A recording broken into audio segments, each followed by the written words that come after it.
ओम शांति 30/1/2025 प्रातः मुरली। ओम शांति बाप दादा मधुबन। ओम शांति मीठे बाप दादा, मीठे बच्चे। हाँ जी मीठे बाबा, इस पुरानी दुनिया में कोई भी सार नहीं है, इसलिए तुम्हें इससे दिल नहीं लगानी है। बाप की याद टूटी तो सजा खानी पड़ेगी।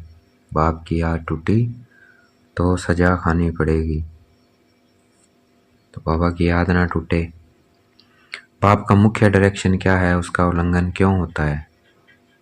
उत्तर, बाप का डायरेक्शन है किसी से सेवा मत लो, क्योंकि तुम खुद सर्वेंट हो, परंतु देह अभिमान के कारण बाप के इस डायरेक्शन का उल्लंघन करते हो।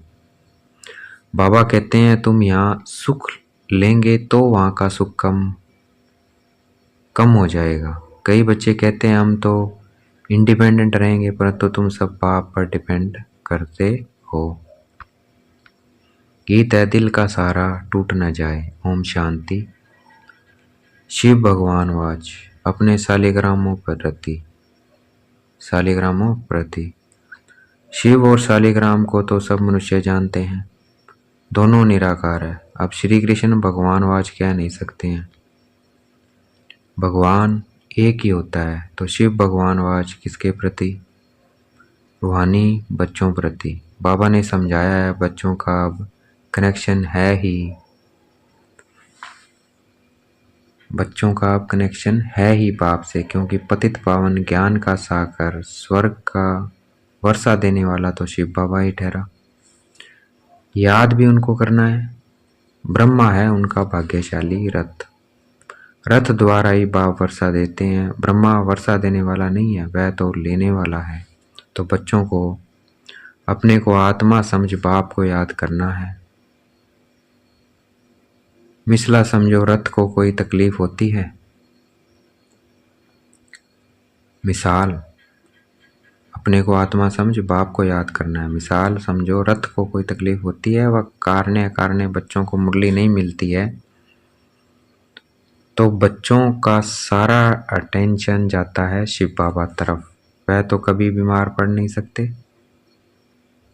बच्चों को इतना ज्ञान मिला है, वह भी समझा सकते हैं। प्रदर्शनी में बच्चे कितना समझाते हैं, ज्ञान तो बच्चों में है ना।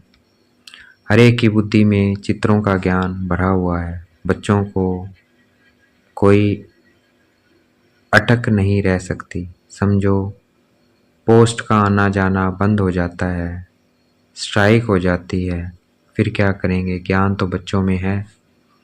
समझाना है सतयुग था, अब कलयुग पुरानी दुनिया है। गीत में भी कहते हैं पुरानी दुनिया में कोई सार नहीं है, इससे दिल नहीं लगानी है, नहीं तो सजा मिल जाएगी। बाप की याद से सजाएं कटती जाएगी। ऐसा ना हो बाप की याद टूट जाए फिर सजा खानी पड़े और पुरानी दुनिया में चले जाएं। ऐसे तो ढेर गए हैं जिनको बाप याद भी नहीं है। पुरानी दुनिया से दिल लग गई, जमाना बहुत खराब है। कोई से दिल लगाई तो सजा बहुत मिलेगी। बच्चों को ज्ञान सुनना है, भक्ति मार्ग के गीत भी नहीं सुनने हैं। अभी तुम हो संगम पर, ज्ञान सागर बाप द्वारा तुमको संगम पर ही ज्ञान मिलता है। दुनिया में यह किसी को पता नहीं है कि ज्ञान सागर एक ही है। वह जब ज्ञान देते हैं तब मनुष्य की सदगति होती है। सदगति दाता एक ही है, फिर उनकी मत पर चलना। माया छोड़ती कोई को भी नहीं है। देह अभिमान के बाद ही कोई न कोई भूल होती है। कोई सहमी कामवश हो जाते हैं, कोई क्रोधवश। मनसा में तूफान बहुत आते हैं, प्यार करें ये करें, कोई के शरीर से दिल नहीं लगानी है। आप कहते हैं अपने को आत्मा समझो तो शरीर का भान न रहे, नहीं तो बाप की आज्ञा का उल्लंघन हो जाता है। देह अहंकार से नुकसान बहुत होता है, इसलिए देह सहित सब कुछ भूल जाना है। सिर्फ बाप को और घर को याद करना है। आत्माओं का बाप समझाते हैं शरीर से काम करते हैं मुझे याद करो तो विक्रम भस्म हो जाएंगे। रास्ता तो बहुत सहज है। यह भी समझते हैं तुमसे भूलें होती रहती है, परंतु ऐसा न हो। भूलों में फंसते ही जाओ। एक बारी भूल हुई फिर वह भूल नहीं करनी चाहिए। अपना कान पकड़ना चाहिए, फिर यह भूल नहीं होगी। पुरुषार्थ करना चाहिए। अगर घड़ी घड़ी भूल होती है तो समझना चाहिए हमारा बहुत नुकसान होगा। भूल करते करते तो दुर्गति को पाया है ना। कितनी बड़ी सीढ़ी उतरकर क्या बने हैं। आगे तो यह ज्ञान नहीं था, अभी नंबरवार पुरुषार्थान ज्ञान में सब प्रवीण हो गए हैं। जितना हो सके अंतर्मुखी भी रहना है, मुख से कुछ कहना नहीं है। जो ज्ञान में प्रवीण बच्चे हैं वह कभी पुरानी दुनिया से दिल नहीं लगाएंगे। उनकी बुद्धि में रहेगा हम तो रावण राज्य का विनाश करना चाहते हैं। यह शरीर भी पुराना रावण संप्रदाय का है, तो हम रावण संप्रदाय को क्यों याद करें। एक राम को याद करें। सच्चे पिता वर्ता बने ना। बाप कहते हैं मुझे याद करते रहो तो तुम्हारे विक्रम विनाश हो जाएंगे। पिता वर्ता अथवा भगवान वर्ता बनना चाहिए। भक्त भगवान को ही याद करते हैं कि हे भगवान आकर हमें सुख शांति का वर्षा दो। भक्ति मार्ग में तो कुर्बान जाते हैं, बलि चढ़ते हैं। यहाँ बलि चढ़ने की बात तो है नहीं। हम तो जीते जी मरते हैं, गोया बलि चढ़ते हैं। यह है जीते जी बाप का बनना। क्योंकि उनसे वर्षा लेना है, उनकी मत पर चलना है। जीते जी बलि चढ़ना, वारी जाना वास्तव में अभी की बात है। भक्ति मार्ग में फिर कितना जीवघात आदि करते हैं। यहाँ जीवघात की बात नहीं है। बाप कहते हैं अपने को आत्मा समझो, बाप से योग लगाओ। देह अभिमान में नहीं आओ। उठते बैठते बाप को याद करने का पुरुषार्थ करना है। 100% पास तो कोई हुआ नहीं है, नीचे ऊपर होते रहते हैं। भूलें होती है, उस पर सावधानी नहीं मिलेगी तो भूलें छोड़ेंगे कैसे। माया किसी को भी छोड़ती नहीं है। कहते हैं बाबा हम माया से हार जाते हैं, पुरुषार्थ करते भी हैं फिर पता नहीं क्या होता है। इससे इतनी कड़ी भूलें पता नहीं कैसे हो जाती हैं। समझते भी हैं ब्राह्मण कुल में इससे हमारा नाम बदनाम होता है, फिर भी माया का ऐसा वार होता है जो समझ में नहीं आता है। देह अभिमान में आने से जैसे बेसमझ बन जाते हैं।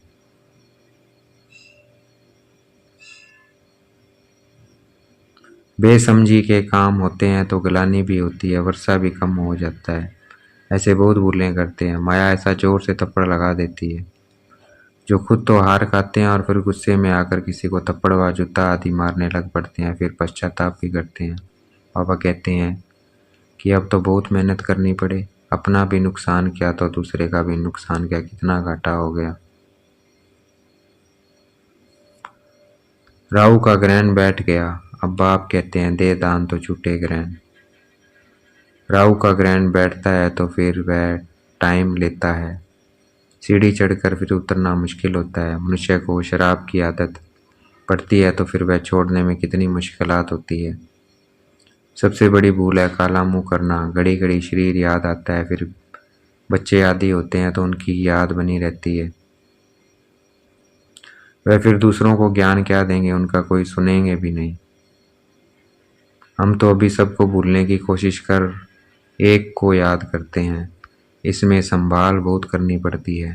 माया बड़ी तिखी है। सारा दिन शिव बाबा को याद करने का ही ख्याल रहना चाहिए। अब नाटक पूरा होता है, हमको जाना है, यह शरीर भी खत्म हो जाना है। जितना बाप को याद करेंगे तो देह अभिमान टूटता जाएगा और कोई की भी याद नहीं होगी। तो ज़्यादा से ज़्यादा बाबा को याद करना है। कितनी बड़ी मंजिल है, सिवाय एक बाप के और कोई के साथ दिल नहीं लगानी है, नहीं तो जरूर वह सामने आएंगे, वैर जरूर लेंगे। बहुत ऊंची मंजिल है, कहना तो बड़ा सहज है। लाखों में कोई एक दाना निकलता है। कोई स्कॉलरशिप भी लेते हैं ना। जो अच्छी मेहनत करेंगे जरूर स्कॉलरशिप लेंगे। साक्षी हो देखना है कैसे सर्विस करता हूँ। बहुत बच्चे चाहते हैं जिस्मानी सर्विस छोड़ इसमें लग जावें, परंतु बाबा सरकमस्टांस भी देखते हैं। अकेला है, कोई संबंधी नहीं है तो हर्जा नहीं है, फिर भी कहते हैं नौकरी भी करो और यह सेवा भी करो। नौकरी में भी बहुतों के साथ मुलाकात होगी। तुम बच्चों को ज्ञान तो बहुत मिला हुआ है। बच्चों द्वारा भी बाप बहुत सर्विस कराते रहते हैं। कोई में प्रवेश कर सर्विस करते हैं। सर्विस तो करनी ही है, जिनके माथे मामला वो कैसे नींद करे। शिव बाबा तो है ही जगती जोत। बाप कहते हैं मैं तो दिन रात सर्विस करता हूँ, थकता शरीर है। फिर आत्मा भी क्या करे, शरीर काम नहीं देता। बाप तो अथक है ना। वह है जगती जोत, सारी दुनिया को जगाते हैं। उनका पार्ट ही वंडरफुल है, जिसको तुम बच्चों में भी थोड़े जानते हैं। कालों का काल है बाप, उनकी आज्ञा नहीं मानेंगे तो धर्मराज से डंडा खाएंगे। बाप का मुख्य डायरेक्शन है किसी से सेवा मत लो, परंतु देह अभिमान में आकर बाप की आज्ञा का उल्लंघन करते हैं। बाबा कहते हैं तुम खुद सर्वेंट हो, यहाँ सुख लेंगे तो वहाँ सुख कम हो जाएगा। आदत पड़ जाती है तो सर्वेंट बगैर रह नहीं सकते हैं। यही कहते हैं हम तो इंडिपेंडेंट रहेंगे, परंतु बाप कहते हैं डिपेंडेंट रहना अच्छा है। तुम सब बाप पर डिपेंड करते हो, इंडिपेंडेंट बनने से गिर पड़ते हैं। तुम सब डिपेंड करते हो शिव बाबा पर, सारी दुनिया डिपेंड करती है। तब तो कहते हैं हे पतित पावन आओ। उनसे ही सुख शांति मिलती है, परंतु समझते नहीं है यह भक्ति मार्ग का समय भी पास करना ही है। जब रात पूरी होती है तब बाप आते हैं, 1 सेकंड का भी फर्क नहीं पड़ सकता। बाप कहते हैं मैं इस ड्रामा को जानने वाला हूँ, ड्रामा के आदि मध्यांत को और कोई भी नहीं जानते। सतयुग से लेकर यह ज्ञान प्राय लोप है, अभी तुम रचयिता और रचना के आदि मध्यांत को जानते हो, इसको ही ज्ञान कहा जाता है। बाकी सब है भक्ति। बाप को नॉलेजफुल कहते हैं, हमको वह नॉलेज मिल रही है। बच्चों को नशा भी अच्छा होना चाहिए, परंतु यह भी समझते हैं कि राजधानी स्थापन होती है, कोई तो प्रजा में भी साधारण नौकर चाकर बनते हैं। जरा भी ज्ञान समझ में नहीं आता। वंडर है ना। ज्ञान तो बड़ा सहज है। 84 जन्मों का चक्कर अब पूरा हुआ है, अब जाना है अपने घर। हम ड्रामा के मुख्य एक्टर्स हैं, सारे ड्रामा को जान गए हैं।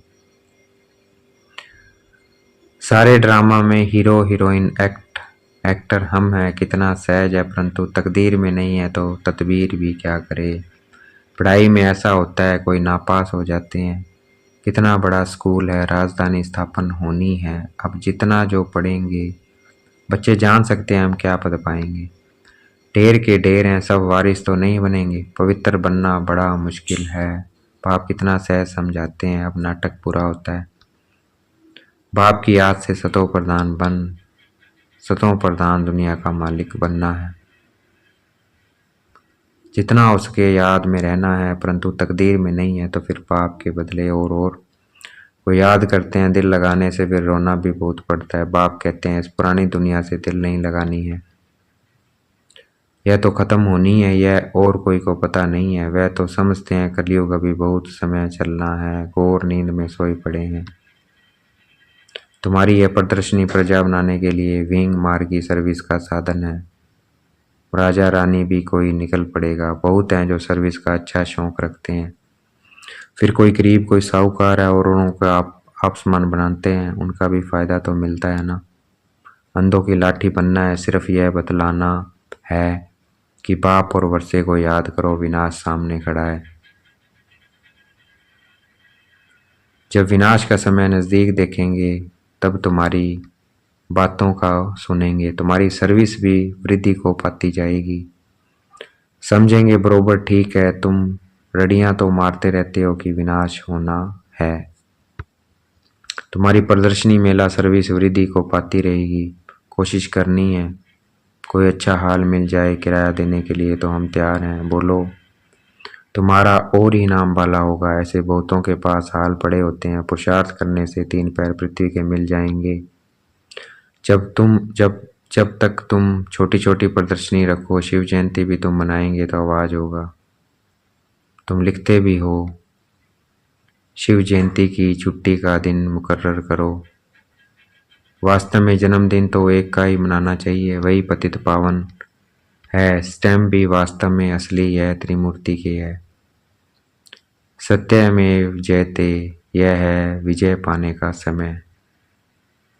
सत्यमेव जयते, यह है विजय पाने का समय। समझाने वाला भी अच्छा चाहिए। सभी सेंटर के जो मुख्य हैं उनको अटेंशन देना पड़े अपनी स्टैंप निकाल सकते हैं। यह है त्रिमूर्ति शिव जयंती। सिर्फ शिव जयंती कहने से समझ नहीं सकेंगे। अब काम तो बच्चों को ही करना है। बहुतों का कल्याण होगा तो कितनी लिफ्ट मिलेगी। सर्विस की लिफ्ट बहुत मिलती है। प्रदर्शनी से बहुत सर्विस हो सकती है, प्रजा तो बनेगी ना। बाबा देखते हैं सर्विस पर किन बच्चों का अटेंशन रहता है, दिल पर भी वही चढ़ेंगे। अच्छा देखेंगे बाप दादा हमें याद प्यार दे रहे हैं। मीठे मीठे सिकलते बच्चों प्रति माता पिता बाप दादा का याद प्यार और गुड मॉर्निंग। रूहानी बाप की रूहानी बच्चों को नमस्ते। हमें भी याद प्यार देना है। हम रूहानी बच्चों की रूहानी बाप दादा को दिलवा जान शिकवा प्रेम से वेद का याद प्यार और नमस्ते। धारणा के लिए मुख्य सार। अगर एक बार कोई भूल हुई तो उसी समय कान पकड़ना है, दोबारा वह भूल ना हो। अभी भी देह अहंकार में नहीं आना है, ज्ञान में प्रवीण बन अंतर्मुखी रहना है। सच्चा पितावर्ता बनना है, जीते जी बलि चढ़ना है, किसी से भी दिल नहीं लगानी है, बेसमझी का कोई भी काम नहीं करना है। देखेंगे बाप दादा ने मस्तक पे हाथ रखा हुआ वरदान दे रहे हैं। जुदाई को सदाकाल के लिए विदाई देने वाले स्नेही स्वरूप भव। जुदाई को सदाकाल के लिए विदाई देने वाले स्नेही स्वरूप भव। व्याख्या है जो स्नेह को पसंद है, जो स्नेह को पसंद है वही स्नेह करने वाले को पसंद हो। यही स्नेह का स्वरूप है। चलना खाना पीना रहना स्नेह के दिल पसंद हो। इसलिए जो भी संकल्प व कर्म करो तो पहले सोचो कि यह स्नेही बाप के दिल पसंद है। ऐसे सच्चे स्नेही बनो तो निरंतर योगी सहज योगी बन जाएंगे। यदि स्नेही स्वरूप को समान स्वरूप में परिवर्तन कर दो तो अमर भाव का वरदान मिल जाएगा और जुदाई को सदाकाल के लिए विदाई मिल जाएगी। आज का स्लोगन, स्वभाव इजी और पुरुषार्थ अटेंशन वाला बनाओ। स्वभाव इजी और पुरुषार्थ अटेंशन वाला बनाओ। अपनी शक्तिशाली मनसा द्वारा प्रकाश देने की सेवा करो। जैसे बीज में सारा वृक्ष समाया रहता है, ऐसे संकल्प रूपी बीज में सारे वृक्ष का विस्तार समा जाए। जैसे बीज में सारा वृक्ष समाया रहता है, ऐसे संकल्प रूपी बीज में सारे वृक्ष का विस्तार समा जाए। तब संकल्पों की हलचल समाप्त होगी। जैसे आजकल दुनिया में राजनीति की हलचल, वस्तुओं के मूल्य की हलचल, करेंसी की हलचल, कर्म भोग की हलचल, धर्म की हलचल बढ़ती जा रही है। उस हलचल से स्वयं को व सर्व को बचाने के लिए मन बुद्धि को एकाग्र करने का अभ्यास करते प्रकाश देने की सेवा करते रहो।